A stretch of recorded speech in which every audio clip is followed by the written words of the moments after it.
जुन राजा ल्याउने भनेर कुरा चलेको छ, यी सबै रहको पैसामा उफ्रिएका रहका एजेन्टहरू, इन्डियाका एजेन्टहरू। गणतन्त्रभन्दा राम्रो अहिले विकल्प अर्को हुनै सक्दैन। राजतन्त्रका यी बकमफुसे कुराहरू गरेर हामी पछाडि फर्केर जान सक्दैनौँ। डस्टबिनमा फ्याँकिसकेको चिज डस्टबिनमा फ्याँकेपछि फेरि उठाएर खाइँदैन, त्यसकारण नेपाली जनताले खाँदैनन्। यो एउटा ज्ञानेन्द्रको लागि यो देश सर्वनाश गर्न सकिँदैन। त्यसकारण भोलि यो पनि हुनसक्छ, भोलि ज्ञानेन्द्रमाथि नि निर्मल निवासमा गएर ज्ञानेन्द्रलाई थुतेर सडकमा ल्याउनु पर्ने अवस्था पनि हुनसक्छ। त्यो अवस्थाको लागि पनि ज्ञानेन्द्रहरूले बचेर काम गर्न जरुरी छ। आफ्नो छोरोलाई राजा बनाउन, आफ्नो बुहारीलाई राजा बनाउन यी त रहले पुरै घेरेको छ यो ज्ञानेन्द्रलाई, र रहको एजेन्ट भएर अहिले रहको साँच्चीको एजेन्ट भएर ज्ञानेन्द्र काम गरिरहेका छन्। त्यसकारण ज्ञानेन्द्रलाई यो देशबाट, मेरो विचारमा देशबाट ज्ञानेन्द्रलाई निर्मल निवासबाट होइन, यो देशबाट निकाला गर्नुपर्ने आवश्यकता छ। पुरै राजाको अहिले जति पनि रियालीहरू भएका छन् यो राजा ल्याउने भनेर, पहिलो कुरा त ज्ञानेन्द्र राजा होइन, राजाको भाइ मात्र। विदेशमा राखेको जुन राजा वीरेन्द्रको र ऐश्वर्यको जति पनि सम्पत्ति छ त्यो सबै ज्ञानेन्द्रले करपझप पारिसकेपछि त्यो पैसा अहिले उनको हातमा परेको छ र त्यो पैसाको दुरुपयोग गर्दैछन् यिनी, र इन्डियाले पनि यिनलाई फन्डिङ गरिरहेको छ। अब नेपालमा इन्डियाले एउटा भयानक सन्धि सम्झौता गराउन खोज्दैछ ओली मार्फत। एउटा कोशी जुन एउटा नयाँ बाँध बनाउने सम्झौता इन्डिया गर्न खोज्दैछ। त्यो मात्र होइन, नेपालको शान्ति सुरक्षा, नेपालको जुन सुरक्षा नीति र परराष्ट्र नीति इन्डियामा जाने गरी यो ओलीलाई दबाब दिएर त्यो योजनामा इन्डिया काम गरिरहेको छ। राजतन्त्र जसरी पनि ल्याउने भनेको त इन्डियाकै खेल, र जुन इन्डियाले कोशी वा चतराको क्षेत्रमा एउटा बाँध बाँध्न खोजिरहेको छ त्यसमा नेपाललाई फसाउन खोज्दैछ। यसमा नफस्न ओलीलाई चेतावनी पनि दिन चाहन्छु म। र यस्ता राष्ट्रघाती कुनै पनि प्रकारको सन्धि सम्झौताहरू गरेमा यो राजनीतिप्रति जुन गणतन्त्र छ यो प्रति वितृष्णा फैलाउने र गलत तत्त्वहरूलाई अगाडि बढाउन खोज्ने र दबाव सिर्जना गर्ने, यो अहिले एक्जिस्टिङ पावरमा दबाव सिर्जना गरेर कुनै गलत सन्धि सम्झौता गरेर राष्ट्रघाती काम गराउनको लागि इन्डियाले चलखेल गरिरहेको छ, विदेशीहरूले चलखेल गरिरहेका छन्। त्यसै अन्तर्गत यिनीहरूको किचरो बढेको र काङ्ग्रेसले घोषित रूपमै आफ्ना मेयरहरूलाई, आफ्ना पार्टीका वडाध्यक्षदेखि लिएर नगर प्रमुखहरूलाई सबैलाई सकेसम्म भ्रष्टाचार गरेर अर्को पटक चुनावमा ठुलोभन्दा ठुलो पैसा जम्मा गर चुनाव जित्नुपर्छ भनेर व्हिप नै जारी गरेको छ। हेर्नुहोस् काङ्ग्रेसले, यिनीहरूले पहिल्यै हारेको मानिसलाई पनि लानको लागि म हार्छु भन्ने लागिसकेपछि यहाँबाट जाने हो भनेर यिनले बाटो खुला गरेर राखेका छन्। त्यसकारण त्यहाँबाट त्यो वामदेव छिरे, पहिला माधव नेपाल छिरेका थिए, र यस्तै अरू हरुवा चरुवाहरू यस्तै भ्रष्टहरू छिराउनुको लागि यिनीहरूले धेरै होलहरू राखेका छन्।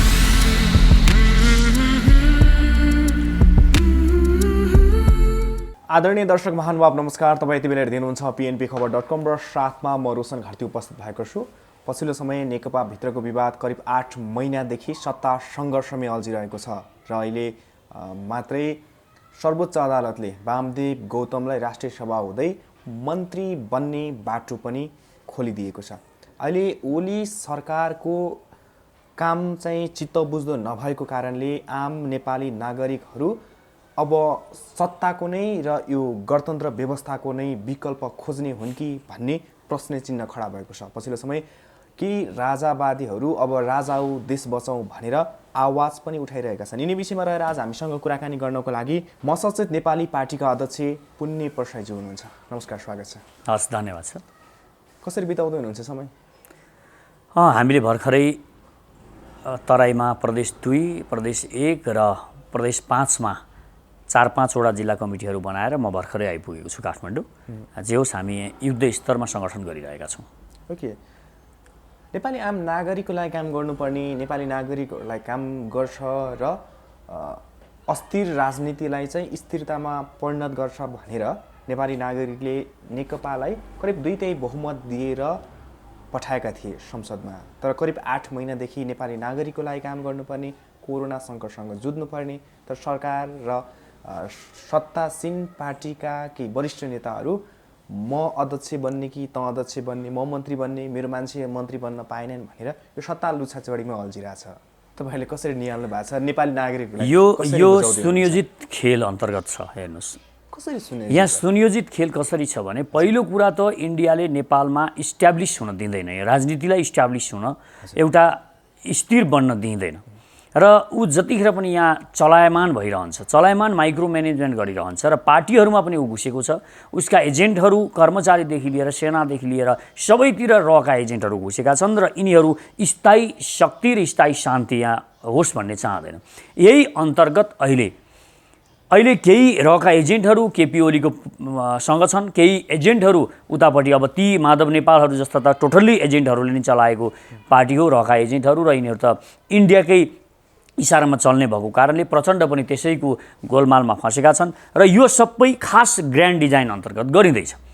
यो हेर्दाखेरि त यो नेकपा भित्रको किचलो मात्र हो भने जस्तो लाग्छ, तर यो सबैको अल्टिमेट उद्देश्य भनेको यो देशको राजनीतिप्रति जुन गणतन्त्र छ यो प्रति वितृष्णा फैलाउने र गलत तत्त्वहरूलाई अगाडि बढाउन खोज्ने र दबाव सिर्जना गर्ने। यो अहिले एक्जिस्टिङ पावरमा दबाव सिर्जना गरेर कुनै गलत सन्धि सम्झौता गरेर राष्ट्रघाती काम गराउनको लागि इन्डियाले चलखेल गरिरहेको छ, विदेशीहरूले चलखेल गरिरहेका छन्।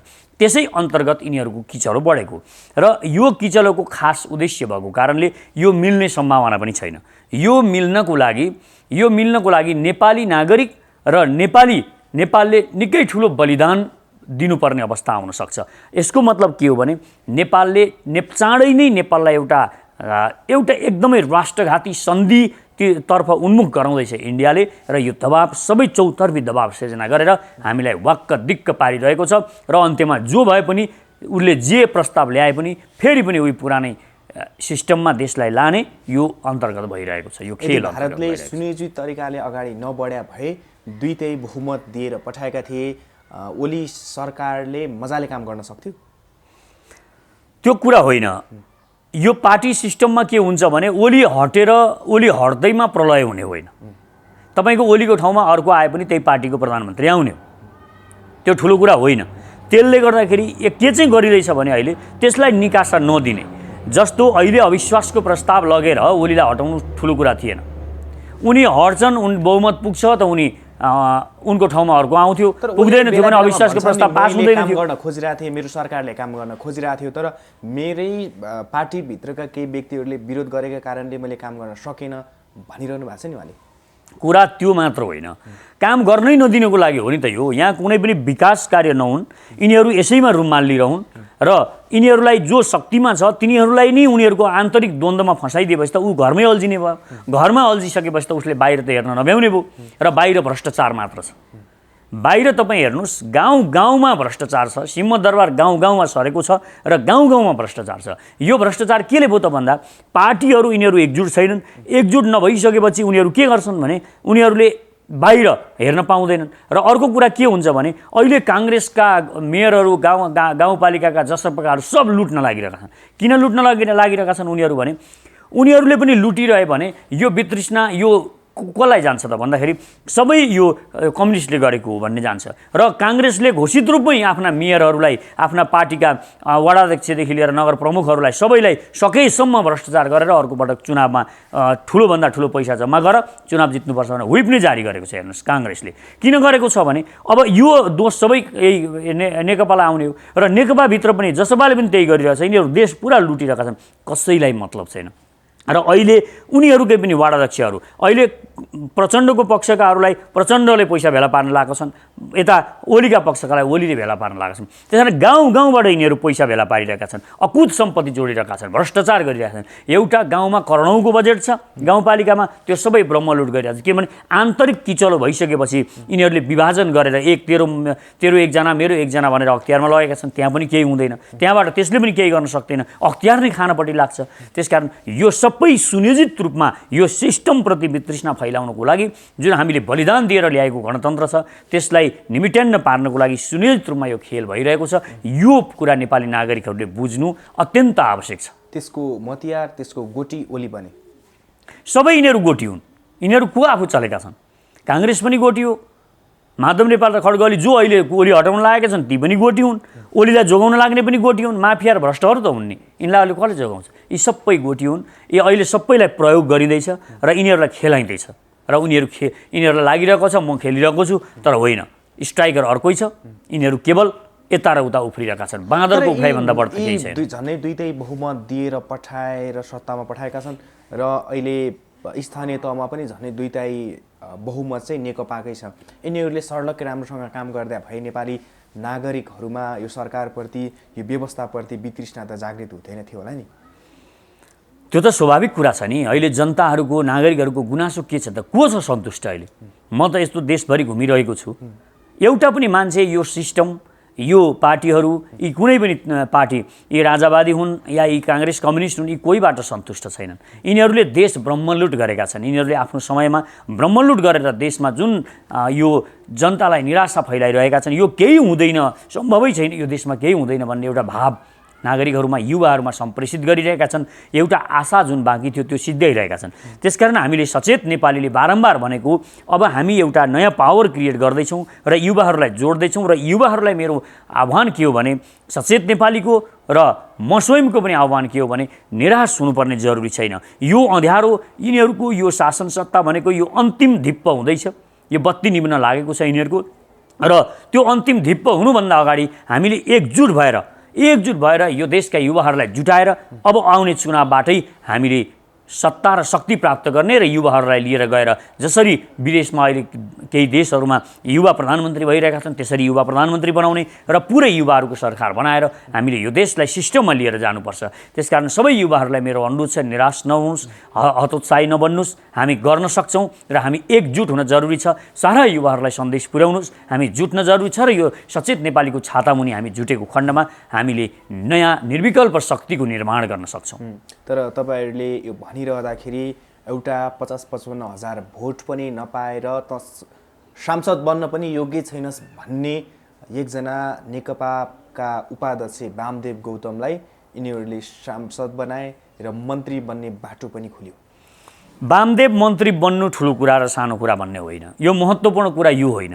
यिनीहरूले यो सिस्टमलाई पुरा जसरी गन्दा बनाएका छन्, दुरुपयोग गरेका छन्, त्यो महत्त्वपूर्ण कुरा हो। यिनीहरूले अहिले वामदेव वात्तक संविधान चेन्ज गरेर जुन समय ल्याएको होइन, यिनलाई त पहिल्यै त्यो यिनीहरूले राखेका छन्, लिक राखेका छन्, यिनीहरूले होल राखेका छन्। त्यो होलबाट यिनीहरूले छिर्ने पोइन्ट राखेका छन्। यिनीहरूले पहिल्यै हारेको मानिसलाई पनि लानको लागि म हार्छु भन्ने लागिसकेपछि यहाँबाट जाने हो भनेर यिनले बाटो खुला गरेर राखेका छन्। त्यसकारण त्यहाँबाट त्यो वामदेव छिरे, पहिला माधव नेपाल छिरेका थिए र यस्तै अरू हरुवा चरुवाहरू यस्तै भ्रष्टहरू छिराउनुको लागि यिनीहरूले धेरै होलहरू राखेका छन्। सर्वोच्च अदालतले वामदेव गौतमलाई तिमी मन्त्री बन्न योग्य छैन है भनेर पहिला सूचना जारी गरेको थियो, फेरि अहिले मन्त्री बन्ने बाटो खोलिदियो। यो कसरी सम्भव हुँदो रहेछ? सिस्टम पुरै क्याप्चर गरेका छन्। हेर्नुहोस्, यिनीहरूले प्रहरी, प्रशासन, न्यायालय सबै सिस्टम क्याप्चर गरेर राखेका छन् र यिनीहरूले अख्तियारदेखि लिएर सारा कुराहरू क्याप्चर गरिसकेकोले यो राजनीतिको जुन माथि सरकारमा छन् यिनीहरूले यो सबै आफ्नो नियन्त्रणमा लिएको कारणले यिनीहरूलाई यो गाह्रो छैन। अहिले त न्यायाधीशसम्म पार्टीबाट जान थालेका छन्। त्यसकारण यो उनीहरूको लागि अहिले तमासा भएको छ। यिनीहरूले पुरा देश र सिस्टमलाई तमासा बनाएका छन्। राजनीतिका व्यक्तिहरूले आफ्नो गोजीबाट मान्छे झिकेर संवैधानिक आयोगका प्रमुख बनाइदिन्छन् भन्ने कुरा चाहिँ यसले पुष्टि गर्छ। यिनीहरूले त त्यो नियमै पहिले तयारी गरेर राखेका छन् नि।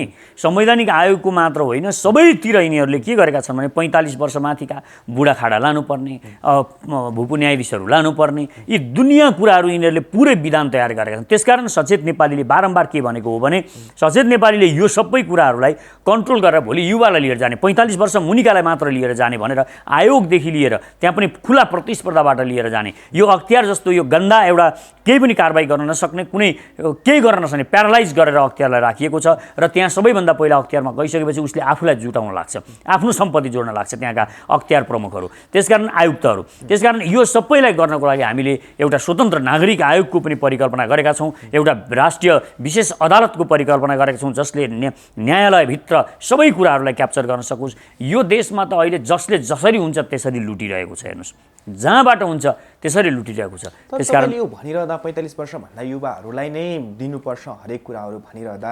नेपाली काङ्ग्रेसले त 45 वर्षलाई बाल काङ्ग्रेस भनेर उनीहरूले भन्ने गर्छन्।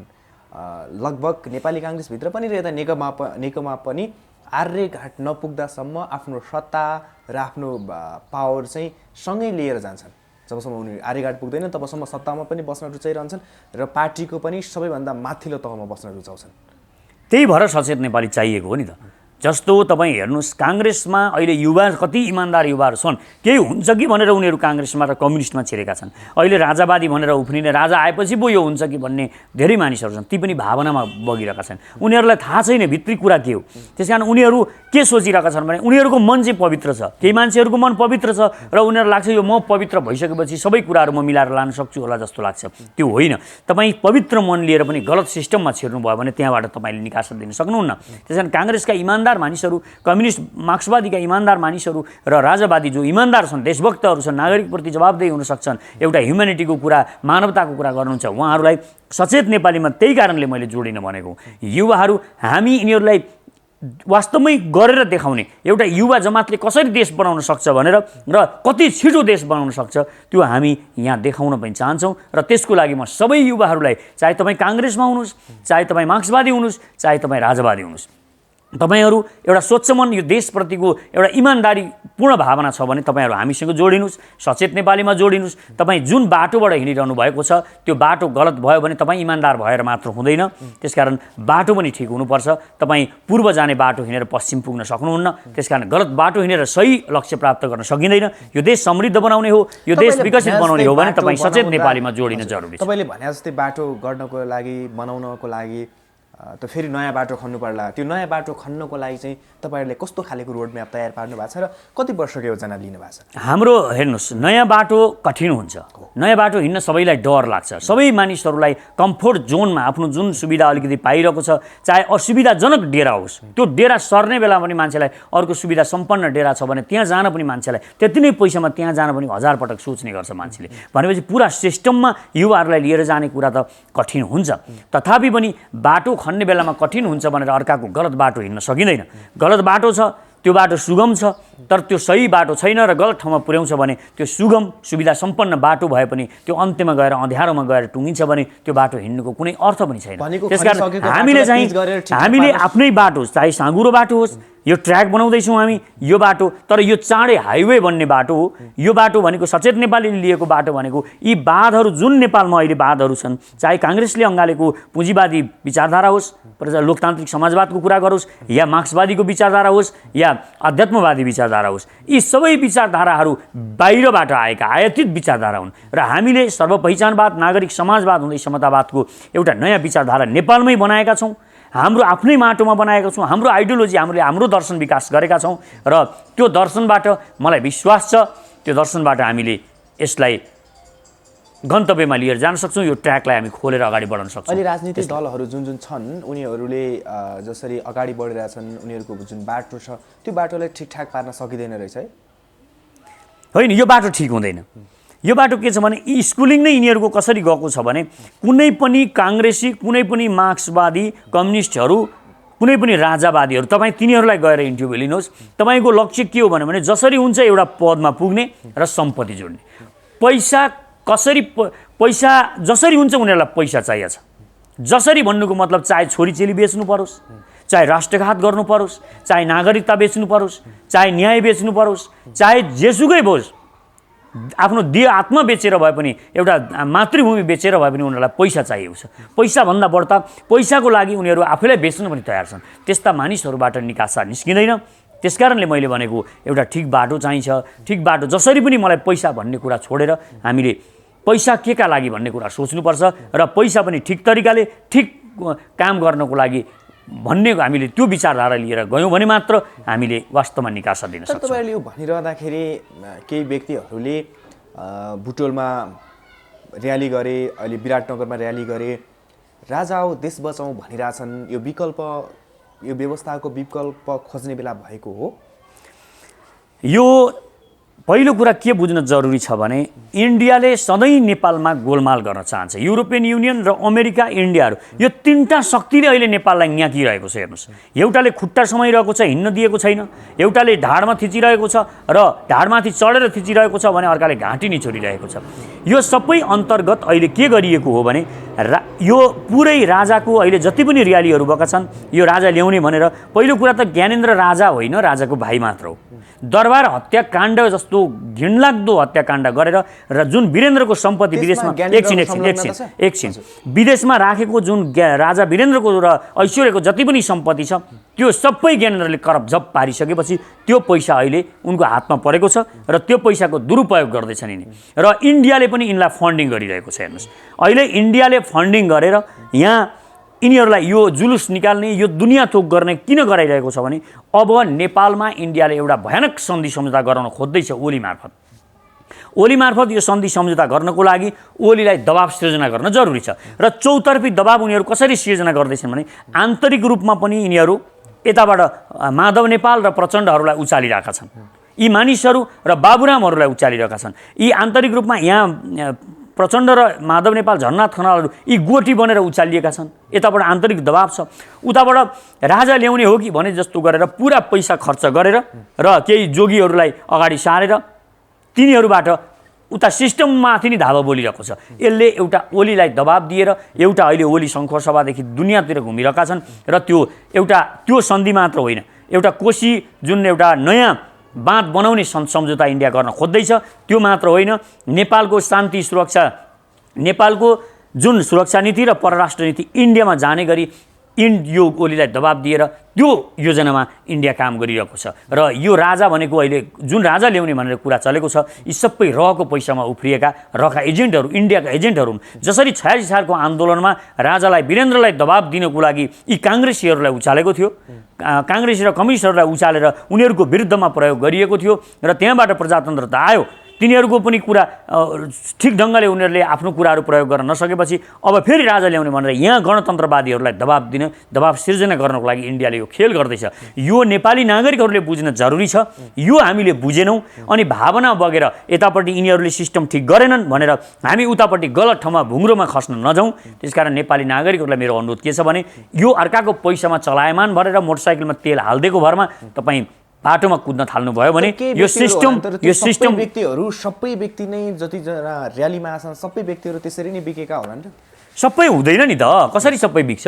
तपाईँ त कति त भावनामा आउँछ, उसलाई ग्राउन्ड रियालिटी त उसलाई थाहा हुँदैन। कति मान्छेहरू सोझा साझा मानिसहरू हुन्छन्, यी दलहरूले गद्दारी गरे, धोका दिए भनेर अब उता जाने, त्यत्तिकै हाम फालेर अर्को ठाउँमा जाने हुन्छ। हेर्नुहोस्, विकल्प नदेखेर हो। त्यसैले सचेत नेपालीले विकल्प ल्याएको। हिजो अस्तिसम्म के थियो, विप्लव भन्थे सबैजना। किन विप्लव भन्थे? किनभने उनीहरूले विकल्प देखेका छन्, यिनीहरूको विरुद्धमा यो विप्लव नै हो कि क्या हो भन्थे। तर नेपालका नागरिकहरूले त्यो अस्वीकार गरे, बन्दुकलाई फेरि अस्वीकार गरे, विप्लव हराएर जाने सम्भावना भएको कारणले अहिले इन्डियाले विप्लव र राजा यो ज्ञानेन्द्रलाई सम्मै जोड्न खोजिरहेको छ। यो ज्ञानेन्द्रको शासन हामीले नदेखेको हो र 5 वर्षसम्म यिनले शासन गरे। 5 वर्ष शासन गर्दाखेरि यिनले चाहेको भए 5 वर्षमा यिनले कायापलट गर्न सक्थे, आमूल परिवर्तन गर्न सक्थे, देशलाई चाहेको जस्तो अवस्थामा हिँडाउन सक्थे। तर यिनलाई त्यो सोचै छैन।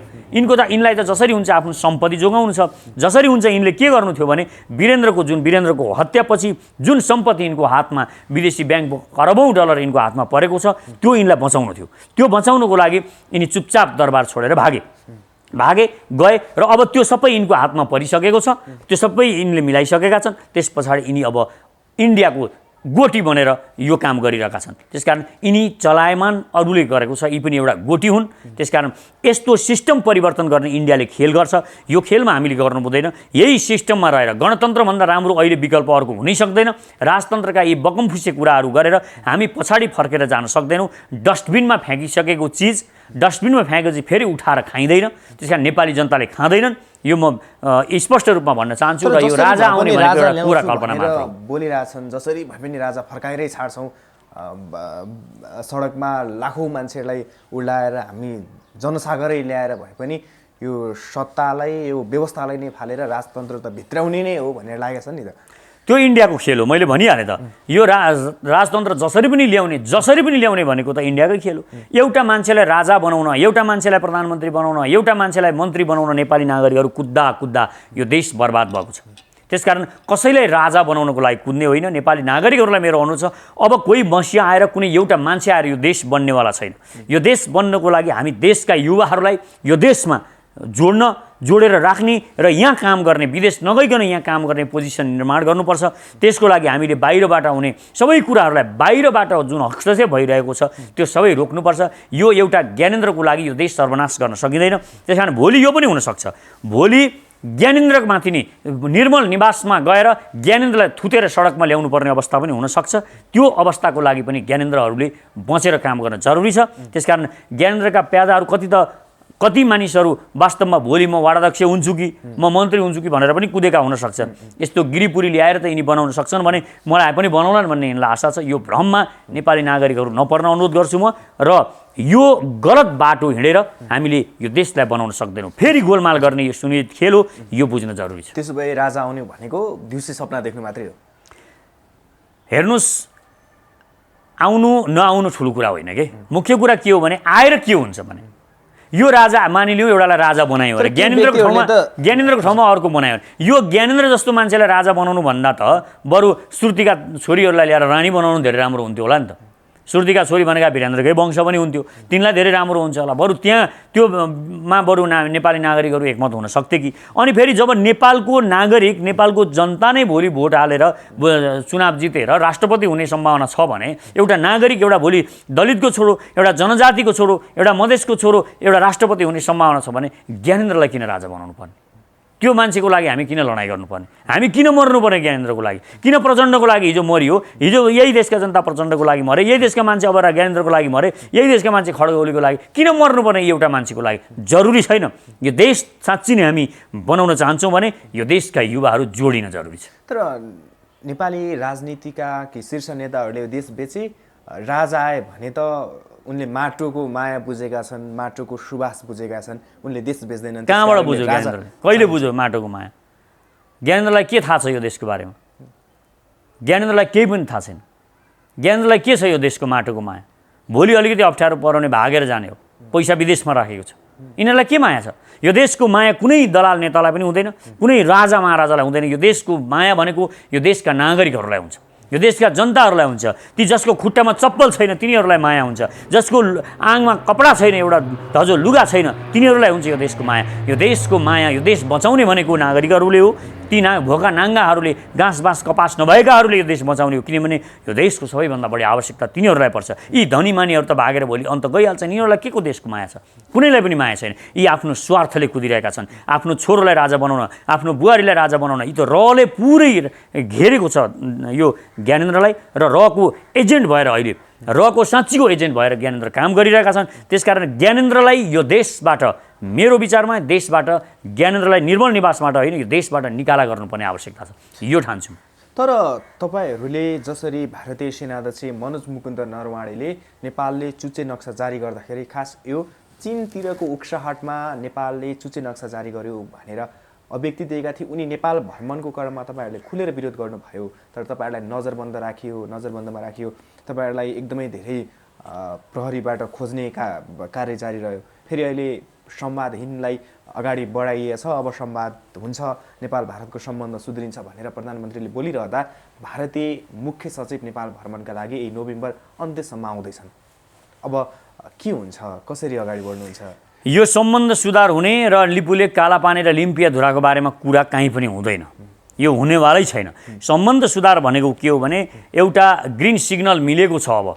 अब ओलीलाई के छ भने एउटा राष्ट्रघाती सम्झौता हुँदैछ यहाँ यो ज्ञानेन्द्र यो राजाहरू उचाल्नु राजाहरूलाई जुलुस बारम्बार निकालिरहनु यो पैसा मोटरसाइकलमा तेल हालिदिएर मोटरसाइकल जुलुस निकाल्नु अनि यताबाट यो ओलीलाई सत्ताच्युत गर्छु भने जस्तो गरेर गर्न चाहिँ नगर्ने फेरि अविश्वासको प्रस्ताव पनि लाने चाहिँ होइन इन्डियाले के गर्दैछ भने अविश्वासको प्रस्ताव पनि लाँदैन म यहाँबाट अध्यक्ष पनि हटाउने प्रधानमन्त्रीबाट पनि हटाउने भनेर यिनीहरूलाई खालि भन्न मात्रै लाउँछ र उसलाई डर देखाइरहेको छ अब मेरो सत्ता जान्छ कि भनेर यो खड्ग ओलीका वरिपरिका जति पनि भ्रष्टहरू छन् ती अतालिएका छन् अनि राजा पो आउने हो कि भनेर यिनीहरूलाई डर देखाएर एउटा गलत सम्झौतामा हस्ताक्षर हुँदैछ हस्ताक्षर गराउन खोज्दैछन् यो नियत यो सुनिश्चित षड्यन्त्र भइरहेको छ यो नेपाली नागरिकहरूलाई बुझ्न र संवेदनशील हुन म होशियार हुन पनि म हार्दिक अनुरोध गर्छु हामी बेला केपी शर्मा ओलीले आफ्नो राष्ट्रियता देखाएका छन् म चाहिँ राष्ट्रभक्तको एक छोरा हुँ भनेर जुन प्रकारले उनले अगाडि बढिरहेछन् नाकाबन्दीको बेला होस् अथवा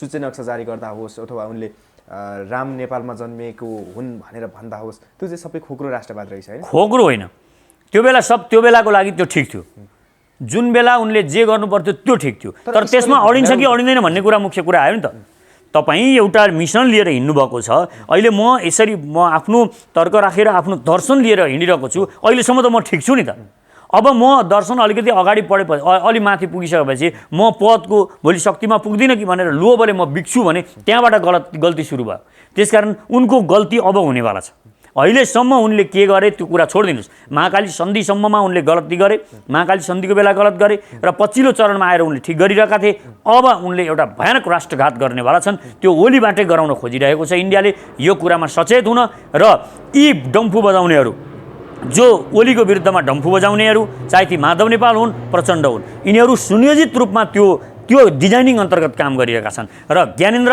जो राजनीतिका आउनुपर्छ भनेर जुलुस निकाल्नलाई हिमानी ट्रस्टबाट इन्डियाको रले दिएको पैसा खर्च गरिरहेका छन् अनि वीरेन्द्र राजाको जुन पैसा थियो विदेशमा रहेको त्यो पैसा खर्च गरिरहेका छन्। त्यो पैसा खर्च गर्नुको मेन कज भनेको अब यहाँ दबाब सिर्जना गरेर एउटा राष्ट्रघाती सम्झौता गर्ने। राष्ट्रघाती सम्झौता गरिसकेपछि यो गणतन्त्रप्रति किसिमको वितृष्णा हुन्छ। वितृष्णा भइसकेपछि राजा ल्याउँछु भन्ने अनि यो सम्झौता गराउने ओलीलाई र ओलीलाई फ्याँक्ने, गणतन्त्र फ्याँक्ने र राजा ल्याउने भनेर यो खेल गरिँदैछ। त्यसकारण यसमा सचेत हुन नेपाली नागरिकहरूलाई अनुरोध गर्छु र जुन इन्डियाले कोशी व चतराको क्षेत्रमा एउटा बाँध बाँध्न खोजिरहेको छ त्यसमा नेपाललाई फसाउन खोज्दैछ। यसमा नफस्न ओलीलाई चेतावनी पनि दिन चाहन्छु म र यस्ता राष्ट्रघाती कुनै पनि प्रकारको सन्धि सम्झौताहरू गरेमा त्यो नेपाली जनताहरूले मान्य हुने छैन र त्यसको लागि तयारी रहन म नेपाली नागरिकहरूलाई पनि अनुरोध गर्छु। एउटा विद्रोहको आँधी सचेत नेपालीको आह्वानमा हुनेवाला छ, त्यो हामी गर्नेवाला छौँ र यदि राष्ट्रघात भयो भने हामी कुनैलाई पनि छोड्नेवाला छैनौँ। यो पनि बुझ्न जरुरी छ। हस्, यहाँको समय र यो महत्त्वपूर्ण विचारको लागि धेरै धेरै धन्यवाद। नमस्कार। हस्, यहाँहरूलाई पनि धेरै धेरै धन्यवाद छ।